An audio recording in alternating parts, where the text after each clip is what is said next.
Hello and a warm welcome. I'm Margarita Grinko from the Institute of Social Informatics in Bonn, Germany, and I'm here to present our paper on behalf of my colleagues, which is called Nationalizing the Internet to Break a Protest Movement, Internet Shutdown and Counter-Appropriation in Iran of late 2019. As you may remember, before COVID-19 took over the world news, all of Iran was occupied with protests. Because gas prices were announced to be raised, and due to general economic circumstances, as one of our study participants suggested, people spontaneously abandoned their cars on the streets on November 16, 2019, a reaction which grew into larger protests all over the country. The protests were inspired by a photo of a Chinese traffic jam, which you can see in the background, mistaken for a protest against gas price raise in China. It spread through Iranian social media like a wildfire after the race was announced at midnight. In the morning, people have woken up to their devices no longer able to connect to the internet. As participant 13 said, I was in the middle of a class as I found out that my internet connection did not work.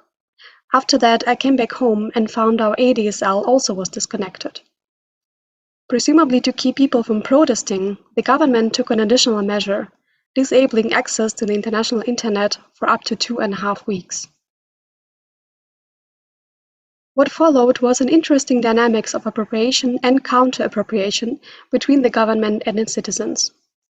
It is not a new measure, with Iran being one of the states in the world with the highest rate of censorship, in an attempt of filtering out everything anti-Islamic since 2001, while it also has one of the fastest growing rates of the internet.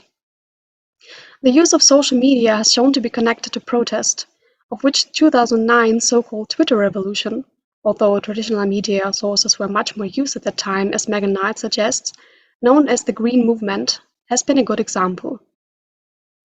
The government has started filtering and blocking social media partly as a consequence.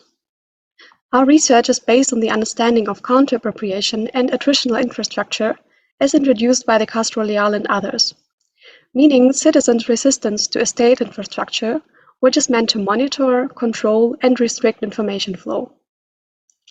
In our paper, we look at one aspect of Iran's attempt to nationalize its internet and centralize information flow. For this purpose, we have conducted and analyzed remote qualitative interviews with 19 people in and outside of Iran and asked about their experience of the protests, the internet nationalization, and how they dealt with it. The measure the government imposed was frequently called shutdown in the media, but Iranians still had access to national apps and web-based services. This is why we call this nationalization. Many people were severely affected by this, emotionally, socially, and economically. Business relying on the internet was at a halt, families could not speak to each other, education was inhibited, news could not be received, and protest organization was hindered. Interview partner 6 said, "The reason I use social media is to find news, information, and express my beliefs. When the internet was cut off, my connection was completely shut down. The feeling of frustration and loneliness overcame me." Regarding the protest, participant 1 added, "Information was difficult to access, and the time and place of the protests were difficult to find out." It was therefore not surprising that people were looking for and finding ways to circumvent these restrictions.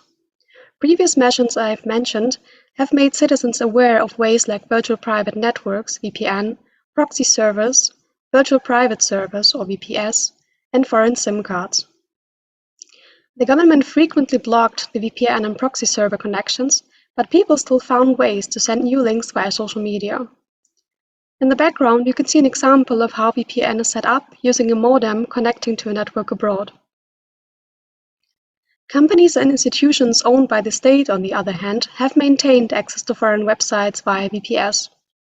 Some of them shared these resources with others, but they had to be careful to not create too much traffic, which would have raised suspicion.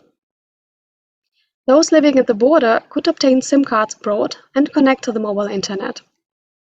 People exchanged this and other information via free call applications like Skype, which offered Iranians 50 free phone calls at the time, text messages, Bluetooth-based apps, flyers, or face-to-face communication, for example, even with taxi drivers. State-owned apps were also used, but not for sensitive information. Not all Iranians, however, had the required knowledge or context to use these strategies, which is why most of them remained disconnected until the end. To effect the protest, the government was additionally surveilling phone communication. As participant 8 said, phone calls were surveilled by the government, so nobody dared to organize a demonstration against them via telephone. Additionally, officials tried to scare people by sending threatening text messages to those near protest sites, similar to what has been done during the Ukrainian Maidan protests in early 2014. They have also applied violence, arrested people, and the death toll was high. Planned executions were later not carried out due to international pressure. In poorer regions, the protests continued long after the shutdown, with high support by locals. But eventually, they were also forced to give in. In the words of interview partner 15, people did nothing more for fear of being killed. On December 4th, finally all provinces were connected to the internet again. As said before, this episode has been just one in a long history of the government gaining control over the Iranian online space, the goal being to establish a national information network, or Shoma in Farsi. Other countries like China and Russia have been similarly appropriating the internet for their own goals.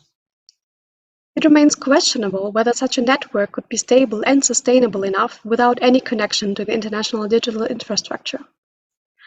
While citizen counter-appropriation has only had limited impact in this case, further on-the-ground research could be interesting to find out how citizens under other repressive regimes adapt to the control of information flow and what the dynamics between appropriation and counter-appropriation looks like there. Thank you very much, and we are looking forward to discussing with you.